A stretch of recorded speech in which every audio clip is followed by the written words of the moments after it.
আসসালামু আলাইকুম। সুপ্রিয় শ্রোতা বন্ধুরা, আশা করি আপনারা সকলেই ভালো আছেন। যারা দীর্ঘ গুরুত্বপূর্ণ নিজস্ব সময়কে সীমিত করে আমার এই ভিডিওগুলি দেখছেন, তাদের প্রতি শ্রদ্ধা, ভালোবাসা এবং বিনম্র আম, আদর, স্নেহ, মায়া এবং মমতা জড়িয়ে আজকের এই ভিডিও শুরু করছি। আজ আমি যে বিষয়টি নিয়ে আলোচনা করব সেটা হলো যে একজন একজন চিকিৎসাবিদ্যায় পাণ্ডিত্য অর্জন যারা করেছেন, অর্থাৎ যারা নিয়মিতভাবে এখন পাণ্ডিত্য অর্জন করে চিকিৎসা বিদ্যার সাথে জড়িত হয়ে প্রতিদিনই শত শত রুগী তাদের হাতে জাদুর পরশে, অর্থাৎ বিধাতার এই মস্তিষ্ক প্রসূত 42টা এরিয়ার ভিতরকে তার কবজাগত করে আজ যারা মানুষের এই দুঃখের দিনে দুঃখের সঙ্গী হয়ে সুস্থ স্বাভাবিক জীবনের দিকে নিপাতিত করার জন্য অক্লান্ত পরিশ্রম করছেন, তাদের প্রতি শ্রদ্ধা এবং ভালোবাসা জানাচ্ছি। পাশাপাশি এই জিনিসটা আজকে আপনাদের সামনে তুলে ধরব যে কিভাবে একজন রুগী আপনার বশীভূত করা যায় এবং কিভাবে আপনার চিকিৎসাটাকে গুছিয়ে সামনের দিকে অগ্রসর হতে হয়। প্রথমেই যে কথাটা আমি বলতে চাচ্ছি সেটা হচ্ছে যে আমাদের দেশের জন্মগ্রহণ করা ব্যক্তিরা সাধারণত দেখা যায় আমাদের পার্শ্ববর্তী দেশের প্রতি খুব ভালোবাসা পোষণ করেন।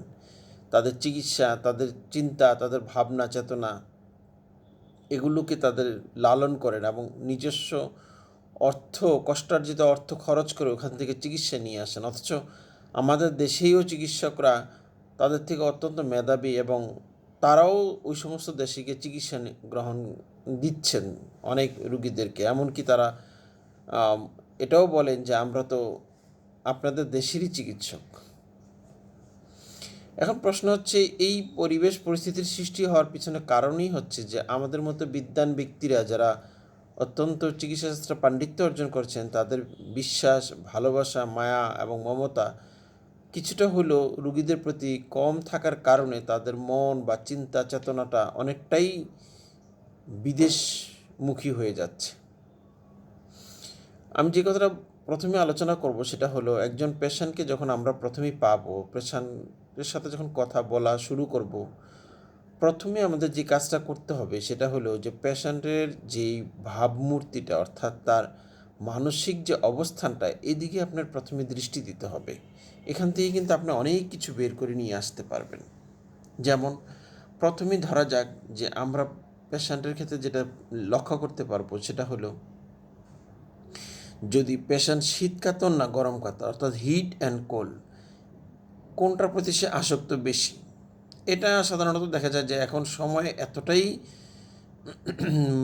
অবস্থান হয়ে গেছে যে মানুষ এখন এত বিলাসিতার মধ্যে চলে গেছে যে অনেকেই তো এসি ব্যবহার করে, অর্থাৎ তারা শীত গরম কোনটা তারা বুঝতেই পারে না। এখানে একটু সমস্যা হয়। আপনি সে যা বলে তা আগে খেয়াল করুন এবং দৃষ্টি দেন। দ্বিতীয় কথা হচ্ছে, কোনো কারণবশত গরমের দিন তো মানুষ গরমই বলে, শীতের দিন কিন্তু শীতই বলবে। কিন্তু এই গরমের দিন যদি কোনো ব্যক্তি বলেই ফেলে যে হ্যাঁ আমার মোটামুটি এখন কিন্তু শীত করতেছে, এটা কিন্তু ফার্স্ট গ্রেডের শীতকাতর। এবং শীতের দিন যদি কোনো ব্যক্তি বলে ফেলে যে আমার প্রচণ্ড গরম লাগতেছে, তার মানে এটা প্রথম শ্রেণী গরম কাতর। অর্থাৎ এখন গরমের দিন গরম লাগাটাই স্বাভাবিক, কিন্তু গরমের সময় যখন শীত বলবে তাহলে এটা কিন্তু আপনার প্রথমেই কিন্তু এটাকে ক্লিয়ার করে ফেললেন। তো হিট কোল্ড রিলেশনের মধ্যে এই জিনিসটা প্রথম আপনি চলে গেল। আর যেখান থেকে আপনি বের করতে পারলেন না, সেখানে আপনি একটা প্লাস দিয়ে রাখুন যে হ্যাঁ মোটামুটি তার একটা অবস্থান আছে, হয় শীত অথবা গরম, যেটাই আপনি বুঝতে পারেন সেটা।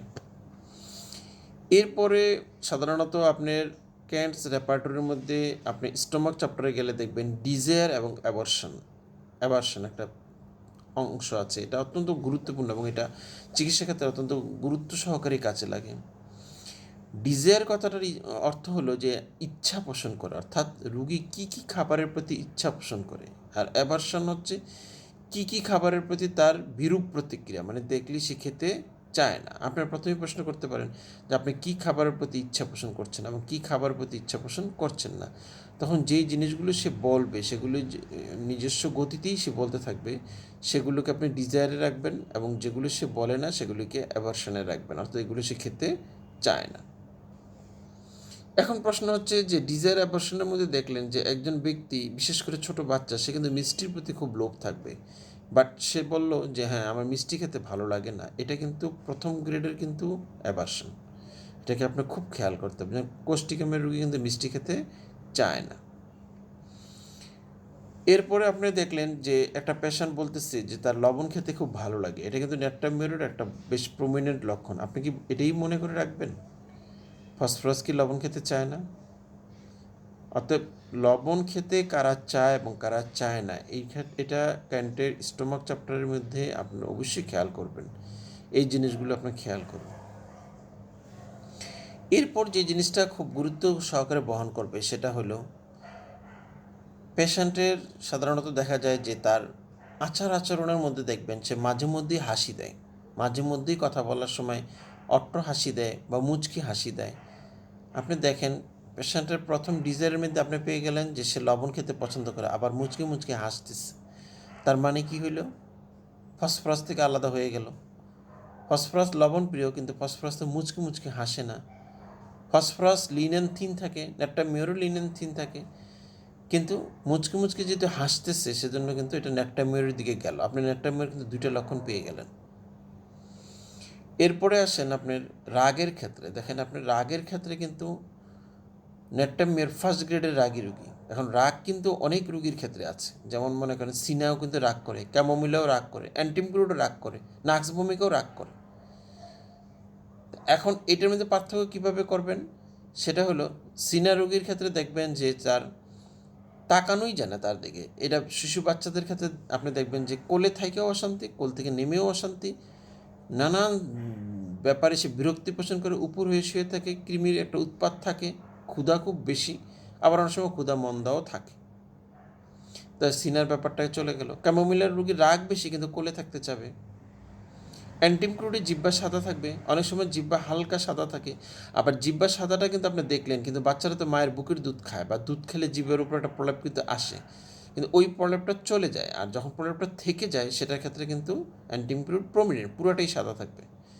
আবার একটা কথা খেয়াল করতে হবে, যদি আপনার টাইফয়েডের রোগী হয় তাহলে কিন্তু জিহ্বা সাদা পাবেন। এটাও আবার আপনার খেয়াল করতে হবে। কিছু কিছু রোগের ক্ষেত্রে কিন্তু আবার জিহ্বার কিছু পরিবর্তন আসে, যেমন মনে করেন অ্যান্টিমক্রুডের যেমন জিহ্বা সাদা বললেন, টাইফয়েডের রোগীর ক্ষেত্রেও পাবেন। আবার দেখেন আপনি যে ডায়রিয়া রোগীর ক্ষেত্রে কিন্তু আপনি দেখবেন যে বেশি বেশি যদি পানি চলে যায় তখন কিন্তু জিভ আবার শুষ্ক হয়ে যায়, সাদা হয়ে যায়। এর জন্য আবার হলুদ কালারের জিহ্বা যদি আপনি দেখতে পান তাহলে এটা আবার জন্ডিসের রোগীর লক্ষণ হয়ে গেল। তো একটা কথা বলা আছে, tongue is the mirror of whole GI tract, অর্থাৎ জিহ্বা সমস্ত পেটের খবর দেয়। কিভাবে? এই জিহ্বার এই সমস্ত লক্ষণগুলো আপনি খেয়াল করে দেবেন। আবার আপনি একটা জিনিস খেয়াল করেন, জিহ্বার রসালো, এটা একটা মার্কসলের লক্ষণ। জিহ্বার মধ্যে ইমপ্রিন্টিতের কথাটা সুন্দরভাবে বলা আছে, আপনি রেপার্টরির মধ্যে গেলে পাবেন। মানে জিহ্বার দাঁতের ছাপ আছে, জিহ্বাটা মোটা থলথলে, জিহ্বা দিয়ে লালা পড়তেছে, এই ধরনের জিহ্বার ক্ষেত্রেও কিন্তু আপনার মার্কসলের লক্ষণ আসবে। তো এই ক্ষেত্রে আপনি খেয়াল করেন যে কথা বলতে বলতে দেখবেন যে মুখের পাশ দিয়ে তার একটু একটু পানি চলে আসতেছে, তখন কিন্তু আপনি মনে করে তাকে দিতে পারেন। সেক্ষেত্রে কিন্তু আপনি মার্কসলের লক্ষণ, আপনি সে বললো হ্যাঁ মুখ দিয়ে লালা পড়ে, কিন্তু জিহ্বাটা আপনার রসালো দেখলেন না, জিহ্বাটা শুকিয়ে আছে, সেক্ষেত্রে কিন্তু আবার পালসিটিলের দিকে চলে যাবে।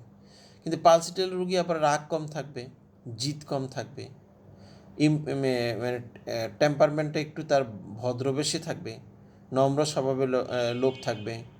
এই জিনিসগুলো আবার আপনি খেয়াল করতে পারবেন। এখন কথাটা হলো ঘামের ব্যাপারটা খুব খেয়াল করবেন। আসলে গরমের দিন তো সবাই ঘামে। এখন প্রশ্ন হচ্ছে ঘাম কীভাবে আমি খেয়াল করব? সেটা হলো অনেক সময় দেখবেন আপনার সামনেই ঘামতেছে, কিন্তু ঘামটা মুখের মধ্যে প্রচুর, কিন্তু ঘামটা ঠান্ডা, কার্বোবেজ হয়ে গেল। কিন্তু ঘাম আপনি দেখলেন, কিন্তু ঘাম আপনার মুখের উপরে খালি হচ্ছে ঘাম, কিন্তু শরীরের অন্যান্য অংশে ঘাম হচ্ছে না। মাথার পিছন দিকে ঘাম হচ্ছে, মাথার ঘামে বালি ভিজে যাচ্ছে, এরকম কি আপনি পাবেন? ফ্যানের নিচে বসে থাকলে অনেক সময় ঘাম কমও হয়, বাচ্চার দিকে মায়েরা শান্ত ফ্যান দিয়ে রাখছে তখন তো ঘাম পাবেন না আপনি। কিন্তু একটা কথা সে বলবে যে বাচ্চা যত কিছুই করুক না কেন তার ঘাম হয়ে যায় পিছন দিকটা, কিন্তু আবার এই জিনিসটাও খেয়াল করেন যে ঘুমের সাথে সাথে ঘাম, এটা আবার কোনিয়ামের প্রমিনেন্ট লক্ষণ। আবার ঘুম থেকে জাগ্রত হয়ে গেলে ঘাম সেম্বুকাসের একটা লক্ষণ। আবার খেয়াল করেন ঘুমাইলে পিঠ ঘামে, এটা থুজার একটা লক্ষণ। আবার থুজার লক্ষণের দিকে খেয়াল করতে গেছেন আপনি, ভালো কথা, কিন্তু দেখেন আপনি ড্রিমসের দিকে চলে যান, আপনি কেস হিস্ট্রি নিতেছেন, আপনি জিজ্ঞাসা করতে পারেন যে আপনার স্বপ্নে কি দেখেন। সে বলল যে হ্যাঁ আমি স্বপ্নে কিছুই দেখি না, হয়তোবা তার পাশে তার বাবা আছে বা তার স্ত্রী আছে বা স্বামীর কথা জিজ্ঞাসা করছেন, অনেক সময় লজ্জায় সে বলে, এই জন্য দূরে সরিয়ে দিয়ে তাকে জিজ্ঞাসা করুন। সে বলবে যে ডাক্তারবাবু ইদানিং আমার ঘুম হয় না ঠিক মতো, আমি দিনে যে কাজগুলি করি সেগুলি ভীষণভাবে আমি স্বপ্নে দেখি, এবং স্বপ্নে প্রচণ্ডভাবে আমি এগুলি দেখে ভয় পাই। হ্যাঁ, অনেক সময় দেখি যে আমি হাউমাউ করছি, অনেক সময় ঘুমের মধ্যে হাঁটাহাঁটি শুরু করতেছে, সাম্বনিজম করে। সাইলেশিয়ার রুগী দেখবেন ঘুম থেকে উঠে গিয়ে হাঁটাহাঁটি শুরু করে দিচ্ছে। তো আবার অনেকে বলবে যে ঘুমের মধ্যে আমি হাউমাউ করে কান্নাকাটি করতেছি। আবার অনেকে বলবে ঘুমের মধ্যে আমি জড়িয়ে ধরতেছি। অনেকে বলবে ঘুমের মধ্যে মনে হয় যেন আমাকে খাট থেকে ফেলে দিচ্ছে। থুজার রুগী হলো খাট থেকে ফেলে দেয়। বলবে যে আমি ঘুমের মধ্যে উঠতেছি, থুজার রুগী উঠতেছে, পড়ে যাচ্ছে ঠাস করে, এরকম হবে। আবার গাড়ি ঘোড়ার মধ্যে চড়তে গেলে খুব মজা পাওয়া যায়, যেমন কোকুলাসের রুগী, অ্যাসিডনেটিক রুগী, গ্রাফাইটিসের রুগী, গাড়ির শব্দ তাদের কোনো কষ্ট হয় না। আবার পেট্রোলিয়ামের রুগী গাড়ি দেখলেই বমি শুরু করে, কোকুলাসের রুগী গাড়ি দেখলেই বমি করা শুরু করে। গাড়ি চড়া বা গাড়িতে চড়ে বমি করে, সাথে কোকুলাসে পেট্রোলিয়াম দেখলেই হয় না। আমি অনেক মার্সলের রুগী পেয়েছি যে লক্ষণ মিলছে, তার ভালো হয়ে গেছে, কোকুলাস পেট্রোলিয়াম দিয়েও কিছু হয়নি। আপনি আঁচিলের ক্ষেত্রে থুজা দিবেন, আঁচিলের ক্ষেত্রে কোষ্টিকাম দিবেন, মুখে আঁচিল, হাতে আঁচিল, বলা আছে বইয়ের ভিতরে গোল আঁচিল, মনে হচ্ছে একটু ব্যথা করে, হিপারসল দিয়ে দেখুন, সুন্দর পেকে গিয়ে আঁচিল পরিষ্কার হয়ে গেছে। ফুলকপির মতো আঁচিল দেখিয়ে খেলে থুজা দিবেন না, থুজার লক্ষণ থাকতে হবে। আপনি খাবারের ক্ষেত্রে যে কথাটা বললাম, ডিজারেভেশনের ক্ষেত্রে আপনি পেঁয়াজের কথা কেউ এসে আপনাকে বলবে? কিছু প্রশ্ন আপনাকে ডাইরেক্ট করতেই হয়। সব রুগী সব কথা বলবে না। বয়স 40-50 হয়ে গেছে, প্রত্যেকেই গ্যাস্ট্রিকের ওষুধ খেয়ে যাচ্ছে, কিছু অ্যান্টিবায়োটিক খেয়ে আসছে, সেক্ষেত্রে আপনি কী করবেন? আপনি নাক্স বমিকে দিয়ে কি বসে থাকবেন? রুগীর পাতলা পায়খানা হইতেছে, সেক্ষেত্রে পায়খানার রঙটা দেখলেন চেঞ্জ হয়ে যাচ্ছে, এক একবার এক এক কালার দিচ্ছে, সেক্ষেত্রে পালসিটিলা খুব ভালো কাজ করবে। এত কথা বলার সময় তো নাই। সে বলল যে ডাক্তারবাবু আপনার বাচ্চা সকালে করলো সবুজ, একটু পরে করে হলুদ, এরকম হলে কি করবেন আপনি? এক্ষেত্রে পালসিটিলা অত্যন্ত ভালো কাজ করে। সবুজ পায়খানা বমি করছে, ইপিকাক। ইপিকাকের পায়খানাটা একটু গ্যাজেলা গ্যাজেলা থাকে। গ্যাজেলা বুঝেন? গ্যাজেলা হচ্ছে যে অনেকটা হলো আখের গুড়ের রসকে উপরের দিকে নিয়ে ছেড়ে দেন, দেখবেন কীরকম করে, ঠিক এরকম পায়খানা করলে ইপিকাকের লক্ষণ পেয়ে যাবেন। কিন্তু ইপিকাকের জিহ্বাটা পরিষ্কার থাকতে হবে। পরিষ্কার জিহ্বাযুক্ত লক্ষণ যদি আপনি পেয়ে যান তাহলে সেটা হলো ইপিকাক। আসুন তারপরে কেস হিস্ট্রির কথা যেটা বলতেছিলাম, তাহলে আমাদের ডিজায়ার অ্যাবারশন চলে গেল, হিটকুল চলে গেল। এরপরে ঘামের ব্যাপারটা আপনি বললাম যে ঘাম কেমন হয় সেটা আপনি জানতে হবে। এরপরে মুখের ভিতরটা আপনি ফলো করলেন যে মুখের ভিতরে কীরকম, জিহ্বাটা কীরকম, রসালো, শুকনো, জিহ্বাটা থলথলে, মোটা, চিকুন, সাদা, এগুলো আপনার খেয়াল করতে হবে। এরপরে আপনার যে জিনিসটা খেয়াল করতে হবে সেটা হলো তার কথা বলার ভঙ্গি, তার অভ্যাসের ভঙ্গি, তার রাগ কেমন, জিদ কেমন, এই জিনিসগুলো আপনার ফলো করতে হবে। যেমন কোনো রুগীর ক্ষেত্রে মানে কোনো ক্ষত হয়ে গেলে এটা শুকায় না সহজে, যেমন মার্কসেলের রুগী সহজে শুকায় না, এটা কিন্তু একটা প্রমিনেন্ট জিনিস। হিপারসালফের রুগী সহজে শুকায় না, ঘা পাঁচটা পুজো আকার ধারণ করে। এক্ষেত্রে আপনার সাধারণত দেখা গেল যে ওখান থেকে আপনি একটা ওষুধ সিলেকশন করতে পারতেছেন যে আপনি কী ওষুধ দিতে চাচ্ছেন। এরপরে আসেন দেখা গেলো হাত পা জ্বালা পোড়া, আপনার বয়স হলে, বিশেষ করে মেয়েদের মেনোপজ হয়ে গেলে সাধারণত হাত পা জ্বালা পোড়া করে, সেক্ষেত্রে কিন্তু আপনার ওই জিনিসটা খেয়াল করতে হবে যে এখন হাত পা জ্বালা পোড়া করতেছে, সেক্ষেত্রে আপনার ম্যাডোরিনাম আসতে পারে, কিন্তু ম্যাডোরিনাম একটা সাইকোটিক পেশেন্ট। সেক্ষেত্রে আপনি দেখতে হবে যে রুগীর সমস্ত লক্ষণ দেখলেন, কোনো ওষুধে আপনি সিলেক্ট করতে পারছেন না, সেক্ষেত্রে দেখলেন মুখের মধ্যে একটা আঁচিল পেয়ে গেছেন, গলায় আঁচিল পেয়ে গেছেন, আপনি সাইকোটিক পেশেন্ট হয়ে গেল, সাথে একটু জ্বালা পোড়া বললো, এমনকি রাত্রে ঘুম থেকে উঠেও পর্যন্ত সে পানি খাবে। ম্যাডোরিনামের রুগী অসম্ভব তার পানি পিপাসা, এই অসম্ভব পানি পিপাসা তো ন্যাট্রামিউরও আছে, পানি পিপাসা তো ফসফরাসও আছে, ফসফরাসও তো পানি খেতে চায়, কিন্তু সে তো ঠান্ডা পানি খেতে চায়। ব্রায়োনিয়া প্রচণ্ড পানি পিপাসা আছে, কিন্তু ব্রায়োনিয়া পানি পিপাসার সাথে কনস্টিপেশন থাকবে, নীরব বসে থাকবে, চুপচাপ বসে থাকবে, নড়াচড়া করতে চায় না, কথা বলতে চায় না। ব্যাপটিসের রুগীও চুপচাপ বসে থাকে, কিন্তু সে মনে করে তার চারিপাশে বিভিন্ন কিছু ছড়ায় ছিটে আছে, এগুলোকে সে ধরার চেষ্টা করে। এবং আর্নিকার রুগী অনেক সময় দেখা গেছে যে চুপ করে থাকে, তাকে স্পর্শ করতে কাউকে দেয় না, সে কাউকে ঘরেও প্রবেশ করতে অনেক সময় দেয় না। অনেক স্ট্রোকের রুগীও আর্নিকা খেয়ে ভালো হয়ে গেছে, কারণ স্ট্রোকের রুগীর ক্ষেত্রে সাধারণত দেখা গেছে যে মাথায় রক্ত জমা রক্তের ক্ষেত্রে আর্নিকা অত্যন্ত ভালো কাজ করে, আঘাতের ক্ষেত্রে অত্যন্ত ভালো কাজ করে, আঘাতের কারণে যদি শিরাটা কালচে হয়ে যায় সেক্ষেত্রে আর্নিকা খুব ভালো কাজ করে। আর্নিকা ব্যবহারের পরে কিন্তু অনেক সময় আপনার ব্রায়োনিও আসে, রাস্টক্স আসে, যদি দিতে না পারেন রোগ ভালো হবে না। এবং ফাইনালি আপনি অনেক সময় মেডোডিনামও ভালো কাজ করে। পায়ের গোড়ালির ব্যথাতে মেডোডিনাম অনেক ভালো কাজ করে। এখন আপনার এর পরবর্তী যে জিনিসটা আপনি খেয়াল করতে হবে, তার ড্রিমস চলে গেল, অ্যাভারশন ডিজায়ার চলে গেল, হিট কোল্ড চলে গেল, তার বার্নিং সেন্সেশন চলে গেল, খাদ্যাভ্যাসের অভ্যাসটাও চলে গেল, আপনি দেখেও অনেকগুলো জিনিস মিন করলেন বলে গেল। এবার তার পাস্ট হিস্টোরি দেখেন, পাস্ট হিস্টোরির মধ্যে তার কোনো রোগ লক্ষণ পাওয়া যাচ্ছে কি না। পাস্ট হিস্টোরির মধ্যে দেখা গেছে যে তার কখনো যক্ষা হয়েছে কি না, তার ফ্যামিলির মধ্যে কারো যক্ষা হয়েছে কিনা, তার বাবা মার হয়েছে কিনা। তাহলে আপনি খেয়াল করবেন, যদি সে বলল হ্যাঁ তার বাবা মার হয়েছে, কিন্তু আপনি কি টিউবারকুলোনাম দিয়ে ফেলবেন না। যদি দেখেন সিসিবি অর্থাৎ কাচেস্কুল ভেরি ইজিলি, যদি দেখেন যে তার সহজেই ঠান্ডা লেগে যায়, সেক্ষেত্রে কিন্তু আপনি খেয়াল করতে হবে যে সে টিউবারকুলোনামের রোগী হওয়ার সম্ভাবনা আছে। পাশাপাশি আপনি আরেকটা প্রশ্ন করলেন যে তুমি কি কুকুর দেখলে ভয় পাও কি না। প্রথম প্রশ্ন করেন যে কোনো প্রাণী দেখলে ভয় পায় কিনা। হ্যাঁ বললো তেলা পোকা দেখলে ভয় পায়, আর কিছু তো তুমি ভয় পাও কিনা। আপনি 4-5টা নাম বললেন, আপনি সরাসরি বলা দরকার কি। সে বললো না কুকুর দেখলে ভীষণ ভয় পায়, এই যে টিউবারকুলোনামের দিকে চলে গেল। টিউবারকুলোনাম আর বেসিলিয়াম নিয়ে এত পারাপারি কিছুই নেই, দুটোটাই একই জিনিস।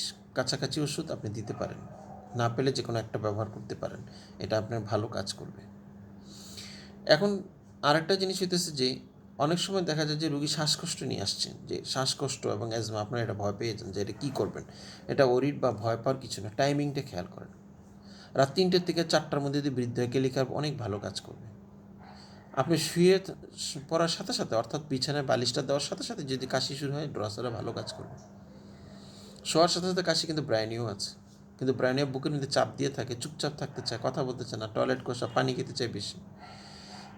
স্পঞ্জের ভিতরে মনে হবে যেন শুষ্ক পাতার মধ্যে মরমর করে ওঠে, অর্থাৎ করাত দিয়ে চেরার মতো মনে হবে স্পঞ্জিয়া।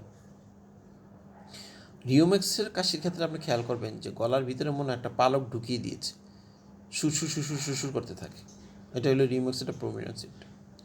এগুলো তো শর্ট অ্যাক্টিং রুগীর কথা বললাম, কিন্তু ডিপ অ্যাক্টিং রুগীর যদি ওষুধ না দিতে পারেন সেক্ষেত্রে রুগীকে ভালো করে অনেক জটিল আকার ধারণ করে। যেমন কথার কথা রাত 2টা-3টার দিকে তার কাশি বৃদ্ধি পাচ্ছে, দুপুরের বেলা কাশি বৃদ্ধি পাচ্ছে, এভাবেও অনেক সময় না বলেও কিন্তু সে কিছুটা হলে আপনাকে বলবে।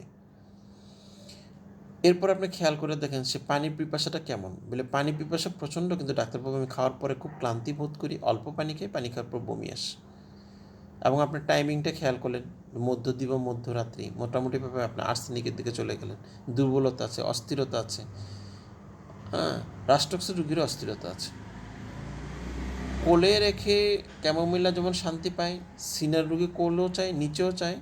আর্সেনিকের রুগীর ক্ষেত্রে কিন্তু কোলে নিয়ে দৌড়াইতে হয়, সে জোরে জোরে দৌড় দিতে বলবে, আম্মা তুমি কোলে নিয়ে দোল দাও, দোল দোল দোল দোল দোল দাও, আরও দোল দাও, আরও দোল দাও। এটা ক্যান রেপার্টরির মধ্যে গেলে আপনি এগুলি পাবেন। অনেকগুলো জিনিস আছে যেটা আপনি রেপার্টরি ছাড়া আপনি পারবেন না, অনেকগুলো জিনিস আছে আপনি ম্যাথামেটিক্যাল নলেজ দিয়ে পারবেন, অনেকগুলো হলে আপনি নিজে দেখে করতে হবে। এটা আপনাকে শিখতে হবে, এটা আপনাকে শিখিয়ে দেবে না কেউ। এই শিক্ষাটা আপনার নিজের ভিতর থেকে আসতে হবে। যেমন আপনি রেপার্টরি পড়ছেন, বিকেল 4টা থেকে 8টা পর্যন্ত বৃদ্ধি, লাইকোপোডিয়ামের রুগীর ক্ষেত্রে গরম খাইতে চায়, ভালো, সবই পেয়েছে। এখন আপনি কি লাইকোপোডিয়াম কীভাবে দেবেন? আপনাকে কি এসে রুগী বলবে যে একদম বিকেল 4টা থেকে 8টা এরকম একটা পাইতে পারে? আপনাকে ওটা টার্গেট করতে হবে যে কখন বৃদ্ধি হয়। আপনি প্রশ্ন করেন কখন বৃদ্ধি হয়, সে বললো যে হ্যাঁ আমার মোটামুটিভাবে এই দুপুর গড়িয়ে গেলে তারপর আমার বৃদ্ধি আসে, দুপুর গড়িয়ে গেলে বৃদ্ধি হলে রাস্টক্স আছে, ব্লাডন আছে, ব্লাডনতে 3টার থেকে বৃদ্ধি আছে, এপিসমেলে বৃদ্ধি আছে 3টার থেকে। তা আপনি কী করবেন? এখন আপনি একটা প্রশ্ন করতে পারেন তাকে যে দেখুন আপনি যে কোনো ঘরের সিদ্ধান্ত নেন সব কিছু কি আপনি নিজে নেন না সকলের সাথে মিলে জিলে নেন। সে বলবে যে না মোটামুটি সকলের সাথেই নেই। আবার অনেকে প্রমিনেন্টলি বলবে কি আবার সকলকে প্রশ্ন করব, নিজেরটা নিজেই নেই, নিজের পড়ি নিজের খাই, নিজের টাকা আবার কাকে জিজ্ঞাসা করবো। এটা কি হইল? ডিক্টেটোরিয়াল। এই ডিক্টেটোরিয়ালটা কি আপনি ম্যাথামেটিকা পাবেন? এই ডিক্টেটোরিয়ালটা জানতে হলে আপনাকে ক্যান্ট রেপার্টরির মধ্যে ঢুকতে হবে। তো দেখেন রেপার্টরি আপনি ডিক্টেটোরিয়ালটাকে শিখিয়ে দিল। গরম খেতে চাই লাইকোপোডিয়ামের একটা পাইলেন, ডিক্টেটোরিয়াল পাইলেন, বিকালে বৃদ্ধি পেলেন। আরেকটা জিনিস আপনি জানতে হবে, মিজারি, এটাও কিন্তু রেপার্টরির মধ্যে আছে। এগুলি মাইন্ড চ্যাপ্টার পড়বেন, ভালো করে পাবেন। আপনি মিজারি কথাটা আছে, মিজারি মানে কৃপণ। ল্যাকুইড মুরগি খুব কৃপণ। আপনি কেমনে পারবেন কৃপণ? আপনি জিজ্ঞাসা করতে হবে যে আপনি টাকা পয়সা হাতে আসলে কি খুব খরচ করেন তাদের চেয়ে না অল্প? এটা অনেকে সম্মানের সহিত বলে যে না না আমি অনেক খরচ করি, অনেক খরচ করি। তার হাজব্যান্ড ওয়াইফ কার কাছে জিজ্ঞাসা করুন, সে বলে দেবে যে আরে কি বলেন না, 10টা চাইলে একটা দেয়। তো মিজারি পেলেন, ডিকটেরিয়াল পেলেন, বিকেলে পেলেন, লাইকোপিডিয়াম হয়ে গেল। আপনি সারাদিন পড়ছেন লাইকোপিডিয়ামের এই লক্ষণ বৃদ্ধি, গরম খেতে চায়, অমুক খেতে চায়, তমুক খেতে চায়, কাজ হবে? কাজ হবে না। ল্যাবরেটরিও লাগবে, ম্যাটারমেটিক জ্ঞান লাগবে, আর আপনার ধীশক্তির জ্ঞানও লাগবে। এমনও অনেক ওষুধ পাওয়া যাবে যে 4টা 5টা ওষুধ একসাথে আপনাকে ধাক্কাধাক্কি করতেছে। ওখান থেকে আপনার বুদ্ধি, ওটা হলে আপনি দীর্ঘদিন চিকিৎসা করার কারণে আপনার যে বুদ্ধি, সেই বুদ্ধি দিয়ে আপনার কাজটা করতে হবে। ওভাবে যদি আপনি চিকিৎসা করতে পারেন তাহলে, ভিডিও লম্বা হয়ে গেছে, প্রায় 20 মিনিট হয়ে গেছে। আসলে বলার অনেক কিছুই ছিল, অনেক কিছু বলতেই মন চায়, কিন্তু এখন শিখার তো তেমন ইচ্ছা কেউ পোষণও করে না, শিক্ষার চিন্তাও করে না। অ্যালোপ্যাথি বলেন, হোমিওপ্যাথি বলেন, প্রফেসর দিয়ে গেছে যেই ওষুধ, উনিও ওটাই দিবে। হোমিওপ্যাথির ক্ষেত্রে ওইভাবেই চলছে। আর এখন তো ফাইলের রমরমা ব্যবসা, যে যেমনে পারছে করছে। এভাবে যদি শিখার চেষ্টা করেন, জানার চেষ্টা করেন, বোঝার চেষ্টা করেন, আশা করি অনেক আগানো যায়। কোনো কিছুই প্রয়োজন হয় না, অ্যাপ্রোপ্রিয়েট হোমিও ওষুধের মাধ্যমেই চিকিৎসা করা যায়। আপনি পঞ্চশস্ত্রী করেন, শততমিক করেন, আপনি নিজেও নিজের মতো করে সৃষ্টি করে নিতে পারেন, কোনো ব্যাপারই না। এগুলো আপনাকে ঠেকাবে না। মূল ঠেকানটা হচ্ছে আপনি ওষুধ সিলেকশন করতে পারলেন কিনা। মূল ওষুধটা যদি আপনি সিলেকশন করতে পারেন, রুগী এভাবেই ভালো হবে। How to select proper diagnosis, proper medicine. Test করাও প্রয়োজন হয়, কিছু টেস্ট আছে নিজের থেকেও করা যায়। এগুলো আপনি দেখে দেখে অভ্যাস করতে হবে। চোখের নিচের অংশ দেখতে হবে, পালস দেখতে হবে। পালস কম বেশি হয়, ডিজিটালিস পাবেন? এত সহজ? অত্যন্ত কঠিন একটা জিনিস। এগুলো হাত দিয়ে ধরে ধরে টিপে টিপে বুঝতে হবে। এভাবে আপনি আগালে অবশ্যই চিকিৎসাও ভালো হবে, আপনার রোগীও ভালো হবে, আপনারাও সফলকাম হতে পারবেন। আজ এই পর্যন্ত। আসসালামু আলাইকুম ওয়া রাহমাতুল্লাহি ওয়া বারাকাতুহু।